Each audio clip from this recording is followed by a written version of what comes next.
Have you ever cared so deeply about someone or something that losing it felt like losing yourself? That crushing weight in your chest when things don't go as planned? The sleepless nights wondering if you're enough?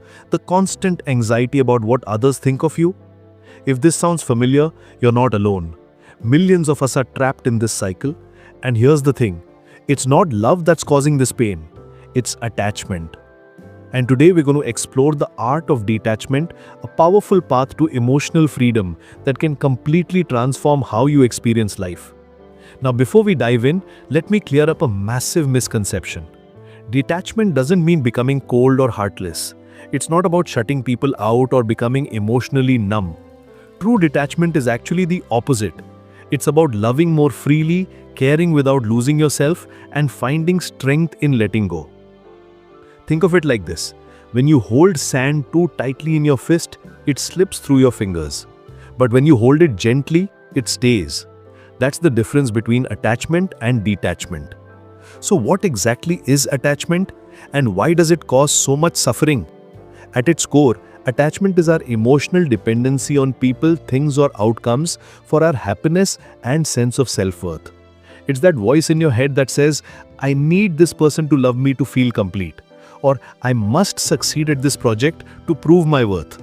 This attachment stems from three main sources: the fear of loss, our desperate need for validation, and our desire to control everything around us. The fear of loss is perhaps the most powerful driver of attachment. We become so terrified of losing someone or something that we start clinging to it desperately. But here's the paradox. The tighter we hold on, the more likely we are to push it away. When we are constantly worried about losing our partner, we become possessive and needy. When we are terrified of failing, we become paralyzed by anxiety. This fear doesn't protect us, it imprisons us. Then there's our need for validation. We attach our self-worth to external approval, constantly seeking confirmation that we're good enough, smart enough, attractive enough. But when your happiness depends on others' opinions, you're essentially handing over the remote control of your life to everyone else. You become a puppet dancing to the tune of others' expectations, never truly free to be yourself. The desire to control is the third pillar of attachment. We want to control how people feel about us, how situations unfold, how our future looks. But life has its own rhythm, its own flow. When we try to force outcomes, we create resistance and suffering. It's like trying to swim against a powerful current, exhausting and ultimately futile. Here's what happens when we emotionally cling to temporary things. And everything in life is temporary. Relationships change, people leave, jobs end, health fluctuates, money comes and goes. When we attach our happiness to these ever-changing elements, pain becomes unavoidable. We suffer not because things change, but because we resist change. We fight against the natural flow of life, and that resistance creates our suffering. Let's talk about how this plays out in relationships. Healthy love is about wanting the best for someone, even if that means they might choose a path that doesn't include you. Attachment, on the other hand, is about needing someone to complete you, to validate your worth, to behave in ways that make you feel secure. When you love with attachment, you're constantly walking on eggshells, afraid of saying or doing something that might push them away. You sacrifice your authenticity, your boundaries, your self-respect, all in the name of keeping them close. But when you practice detachment in relationships, something beautiful happens. You love without conditions, without expectations. You appreciate the person for who they are, not for what they can give you.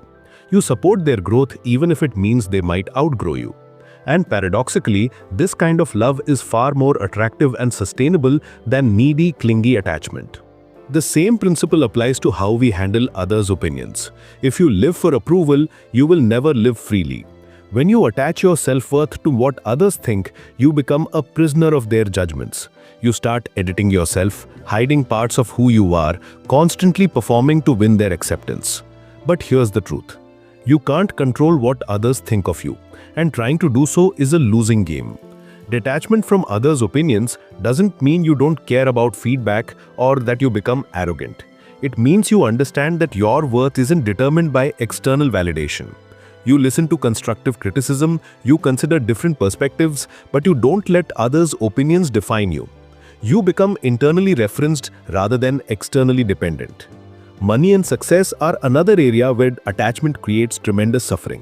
When your happiness depends on achieving certain financial goals or career milestones, you're setting yourself up for anxiety and disappointment. You start measuring your worth by your bank balance or job title. Every setback feels like a personal failure. Every success feels temporary and insufficient. Detachment from material success doesn't mean you don't work hard or have ambitions. It means you give your best effort while accepting whatever outcome follows. You understand that your worth isn't tied to your achievements. You can enjoy success without being addicted to it, and you can handle failure without being destroyed by it. So how do we cultivate this powerful quality of detachment? Let me share some practical techniques that can transform your relationship with life. First, practice radical acceptance. When something happens that you don't like, instead of immediately fighting it or denying it, try saying to yourself, "This is happening. I don't need to fight reality." This doesn't mean you become passive or don't take action to improve things.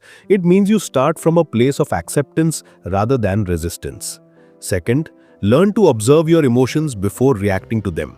When you feel that familiar surge of attachment, the jealousy, the need for control, the fear of loss, pause and watch it like a scientist observing an experiment. Notice how it feels in your body, what thoughts it triggers, how it wants you to behave. This observation creates space between you and the emotion, giving you the power to choose your response rather than being controlled by your reactions. Visualization is another powerful tool. Imagine yourself letting go of whatever you're attached to.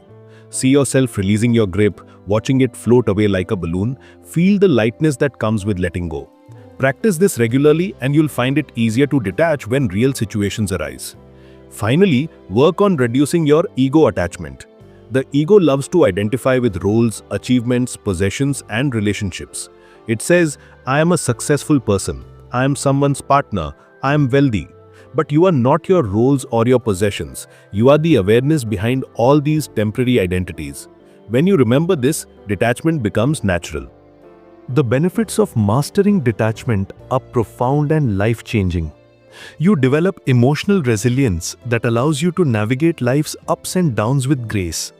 You eliminate the fear of loss because you understand that everything is temporary, and that's okay.